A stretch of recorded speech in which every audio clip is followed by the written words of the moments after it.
നമസ്കാരം. സംസ്ഥാന സർക്കാർ യുവ സംരംഭകരെ പ്രോത്സാഹിപ്പിക്കുന്ന തരത്തിലേക്ക് ഉയർന്നിരിക്കുന്ന ഈ സാഹചര്യത്തിൽ കേന്ദ്ര ഗവൺമെന്റിന്റെ മുദ്ര യോജന പദ്ധതി പ്രകാരം മുദ്ര ലോണുകൾ എല്ലാ ബാങ്കുകളിലൂടെയും നിങ്ങൾക്ക് വളരെ ഈസിയായി ചുരുങ്ങിയ സമയം കൊണ്ട് ലഭിക്കും എന്നുള്ള സന്തോഷ വാർത്ത അറിയിക്കുകയാണ്. ഇതുവരെ മുദ്ര ലോണുകൾ എടുക്കാത്തവരാണെങ്കിൽ നിങ്ങൾ എത്രയും വേഗം ലോണുകൾ എടുക്കുക. അതുപോലെ തന്നെ നല്ല സംരംഭകരായി മാറുക. നിങ്ങൾ ഉയർന്ന ബിസിനസ്സുകാരാകുക. നാടിനെ സമ്പന്നതയിലേക്ക് കൊണ്ടുപോകാൻ നിങ്ങൾക്ക് കഴിയും. അതിനുള്ള ഒരു ന്യൂസാണ് എടുത്തതായി. ഈ ന്യൂസ് കണ്ട് നിങ്ങൾ വിലയിരുത്തി മറ്റുള്ളവരിലേക്ക് ഷെയർ ചെയ്തെത്തിക്കും. നന്ദി. പ്രധാനമന്ത്രി ആവിഷ്കരിച്ച ഒരു പദ്ധതിയാണ് മുദ്ര യോജന പദ്ധതി. ഈ പദ്ധതിയെക്കുറിച്ച് കേരളത്തിലെ എത്ര പേർക്ക് കൃത്യമായി അറിയാം? ആ പദ്ധതിയുടെ പൂർണ്ണ രൂപം നിങ്ങളിലേക്ക് എത്തിക്കുകയാണ് ഈ വീഡിയോയുടെ ലക്ഷ്യം. രാജ്യത്തെ ചെറുകിട കച്ചവടക്കാർക്കും ലഘു സംരംഭകർക്കും ലഘു സംരംഭം തുടങ്ങാൻ പോകുന്നവർക്കും കൈത്താങ്ങാവുകയാണ് മുദ്ര യോജന പദ്ധതി. സംരംഭം തുടങ്ങാൻ പോകുന്നവർക്കോ സംരംഭകർക്കോ ആസ്തി ജാമ്യമോ ആൾ ജാമ്യമോ ഇല്ലാതെ 10 ലക്ഷം രൂപ വരെ ബാങ്ക് വായ്പ ലഭ്യമാകും. യുവാക്കൾ, യുവ സംരംഭകർ, തൊഴിൽ നൈപുണ്യമുള്ളവർ, വനിതാ സംരംഭകർ എന്നിവർക്ക് മുൻതൂക്കം നൽകുന്ന പദ്ധതിയാണിത്.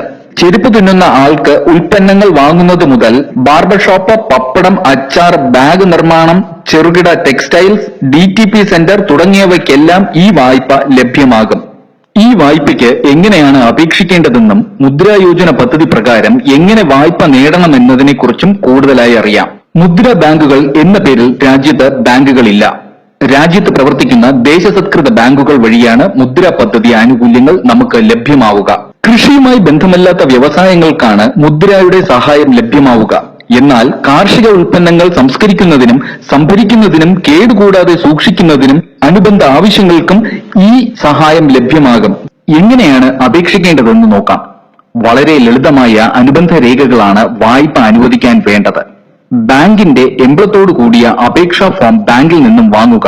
പൂരിപ്പിച്ച ഈ അപേക്ഷാ ഫോമിന്റെ കൂടെ സെൽഫ് അറ്റസ്റ്റഡ് ID കാർഡ്, അതായത് നിങ്ങളുടെ voters ID card, Aadhaar card, pan card, passport തുടങ്ങിയവയിൽ ഏതെങ്കിലും ഒന്നിന്റെ ഒരു ഫോട്ടോ കോപ്പി, പിന്നെ സ്ഥിരതാമസം തെളിയിക്കുന്ന രേഖകൾ, അതിന്റെ 2 മാസത്തിൽ കൂടുതൽ പഴക്കം ചെല്ലാത്ത ഇലക്ട്രിസിറ്റി ബിൽ, ടെലിഫോൺ ബിൽ, കരമടച്ച രസീത് ഇവയിൽ ഏതെങ്കിലും ഉപയോഗിക്കാം.